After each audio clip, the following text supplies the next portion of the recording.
Hello everyone, welcome to phosphorus chemistry classes. और आज हम स्टार्ट कर रहे हैं एक न्यू चैप्टर जो कि है amino acids, peptides and proteins.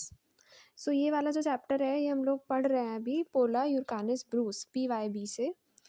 तो इसमें हम सारे टॉपिक्स कवर करेंगे जो भी बुक में दिए हुए हैं, और उसके बाद में कुछ एडिशनल चीज़ें हम लोग लिख करके देख लेंगे। ठीक है, तो ये उसका फर्स्ट पार्ट है।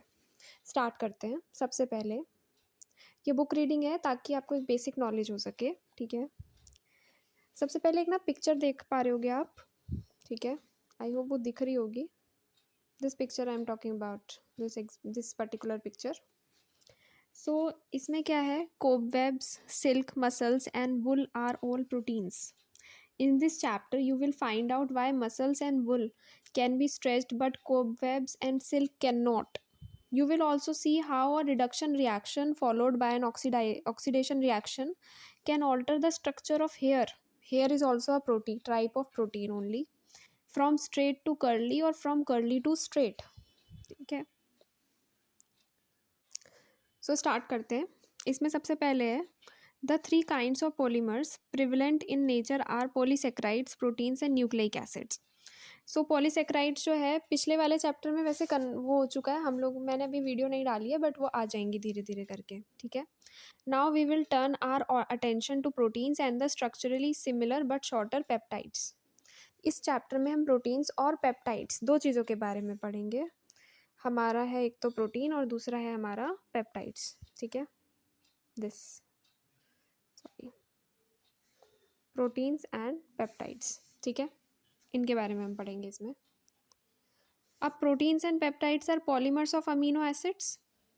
पॉलीमर क्या होता है, ये ना मतलब बहुत सारे ना स्ट्रक्चर्स एक साथ कंबाइन होते हैं तो उसको बोलते हैं पॉलीमर। एक जैसे स्ट्रक्चर जो कंजिक्यूटिवली कंबाइन होते हैं। ठीक है, तो पेप्टाइड और प्रोटीन जो है वो पॉलीमर्स हैं किसके, अमीनो एसिड्स के। यानी कि अमीनो एसिड्स बहुत सारे कंबाइन होते हैं तो पेप्टाइड और प्रोटीन्स बनते हैं। अब कैसे बनते हैं वो पढ़ेंगे चैप्टर में। The amino acids are linked together by amide bonds. An amino acid is a carboxylic acid with a protonated amino group on the alpha carbon. ठीक है, अब एक चीज़ होती है अल्फा कार्बन, वो क्या होता है वो भी हम देखेंगे। Amino acid polymers can be composed of any number of amino acids. A dipeptide contains two amino acids. ये इधर लिखा हुआ है, एक सेकेंड, ये देखो, ये इधर amino acid polymers are composed of number of amino acids. A dipeptide contains two amino acids linked together. A tripeptide contains three amino acids linked together and a oligopeptide contains 4 to 10.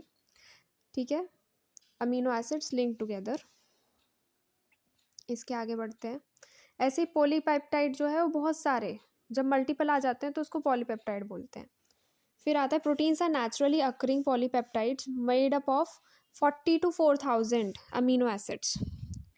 Proteins serve many functions in living systems. More than 28 million proteins are known. ठीक है अभी तक। सो 40 से 4000 तक अगर amino acids एक साथ combine है, मतलब या तो 40 कंबाइन है तो भी उसको प्रोटीन बोलेंगे, अगर 4000 अमीनो एसिड्स एक साथ जुड़े हुए हैं तो भी उसको प्रोटीन बोलेंगे।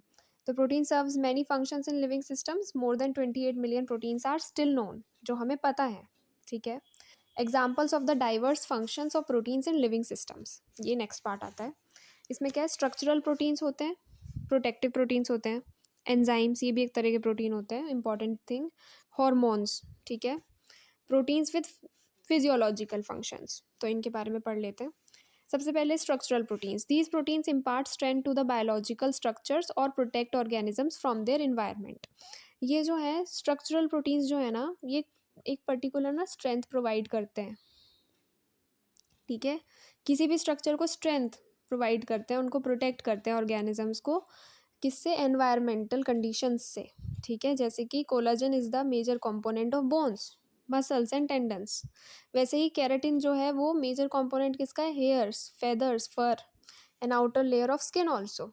ठीक है, फिर सेकंड आते हैं। अब आप देखो ये स्ट्रेंथ भी इम्पार्ट कर रहे हैं और प्रोटेक्ट भी कर रहे हैं। ठीक है, ऑर्गेनिजम्स को एनवायरमेंटल कंडीशंस से। ठीक है, स्ट्रक्चरल प्रोटीन्स ये होते हैं। फिर आते हैं protective proteins. Snake venoms and plant toxins are proteins that protect their owners from predators. ठीक है। Blood clotting proteins protect the vascular system when it is injured. Antibodies and peptide antibiotics protect us from disease. इनका जो main function होता है ये होता है हमारी बॉडी को या तो डिजीज से प्रोटेक्ट करना या हंटर्स से प्रोटेक्ट करना। जैसे कि स्नेक के अंदर जो जहर होता है वो उसको किससे प्रोटेक्ट करता है? हंटर्स से ना। दूसरा प्लांट टॉक्सिन्स होते हैं, वो भी प्रोटीन्स होते हैं, प्लांट्स में भी टॉक्सिन्स प्रेजेंट होते हैं, ठीक है, जो उनको उनको प्रोटेक्ट करते हैं बेसिकली। ठीक है। फिर ब्लड क्लॉटिंग होती है ह्यूमन बॉडी में, जो किसको प्रोटेक्ट करती है? वेस्कुलर सिस्टम को प्रोटेक्ट करती है जब बॉडी इंजर्ड होती है। ठीक है, ये भी एक तरह का प्रोटेक्टिव प्रोटीन है। फिर आते हैं एंजाइम्स। जो भी प्रोटीन्स, कुछ प्रोटीन्स ऐसे होते हैं जो ना रिएक्शन को ना फास्ट कर देते हैं, स्लो कर देते हैं, ठीक है, बॉडी में, तो उनको बोलते हैं एंजाइम्स। ये कैटलाइज करते हैं रिएक्शंस को जो सेल के अंदर होते हैं, यानी कि ह्यूमन बॉडी या फिर ऑर्गेनिजम्स की बॉडी के अंदर होते हैं या प्लांट्स की बॉडी के अंदर होते हैं, पर और लिविंग थिंग्स के अंदर होते हैं, ठीक है। फिर आता है hormones. Some hormones compound that regulate the reactions that occur in living systems are proteins. कुछ हॉर्मोन्स प्रोटीन्स होते हैं। Proteins with physiological functions. These proteins include those that transport and store oxygen in the body, store oxygen in the muscles and contract muscles. ठीक है। इसके बाद में आता है proteins can be classified as either fibrous और globular. या तो फाइब्रस होते हैं प्रोटीन्स या ग्लोबुलर होते हैं। Fibrous proteins contain long chains of polypeptides arranged in thread like bundles. ठीक है। These proteins are insoluble in water. और ग्लोबुलर प्रोटीन्स क्या होते हैं? दे हैव रफली spherical shapes and are mostly soluble in water. इसको ऐसे याद कर सकते हो, फाइब्रस प्रोटीन्स, फाइबर्स कैसे होते हैं? लंबे लंबे होंगे, तो ये लॉन्ग चेन्स होंगी पॉलीपेप्टाइड्स की, ठीक है। और ये कैसे? थ्रेड की तरह बंडल्स में बंधे होंगे, ठीक है। और ये कैसे होता है? ये प्रोटीन्स इनसॉल्युबल होते हैं वाटर में, ठीक है, क्योंकि बहुत लंबे लंबे हैं ना, ऐसे करके याद कर लो बस। ग्लोबुलर से आपको ना ग्लोब याद आ रहा है, ग्लोब सर्कुलर होता है, तो ये भी कैसे होंगे? ये स्फेरिकल शेप्स होगी इनकी, ठीक है। और ये सॉल्युबल होंगे वाटर में। सिर्फ याद करने का तरीका बता रही हूँ मैं, फाइब्रस और globular. Then all structural proteins are fibrous proteins, most enzymes are globular proteins, ठीक है।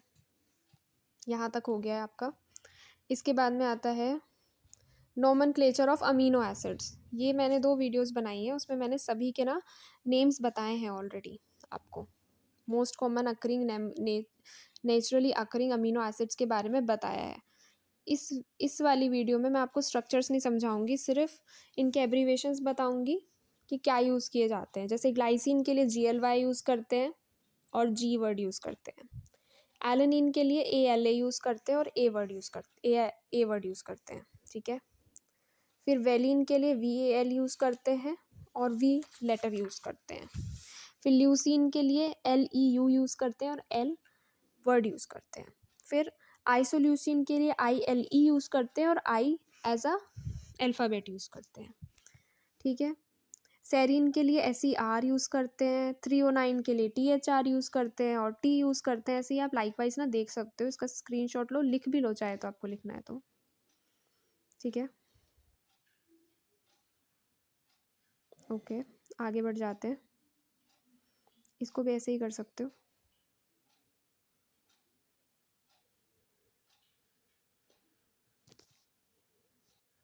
अब ये पेज देखो, इसमें दिया aliphatic side chain amino acids के बारे में बताया हुआ है आपको। सबसे पहले तो आपने वो वीडियोज़ नहीं देखी हैं दोनों, तो उनके स्ट्रक्चर सीख लो पहले पूरे, फिर आप इसको पढ़ोगे तो आपको समझ आएगा, प्रॉपरली भी समझ आएगा। और ठीक है, तो अभी के लिए इतना ही रखते हैं इस वीडियो में, वरना बहुत लंबी हो जाएगी, ठीक है। ये वाला जो टॉपिक है ये आप इसका स्क्रीनशॉट ले सकते हो, इसको एक बार रीड आउट कर लेना नेक्स्ट वीडियो देखने से पहले, फिर हम लोग नेक्स्ट वीडियो में आगे से कंटिन्यू करेंगे। Thank you for watching the video. Please do like, comment and share if you like the video.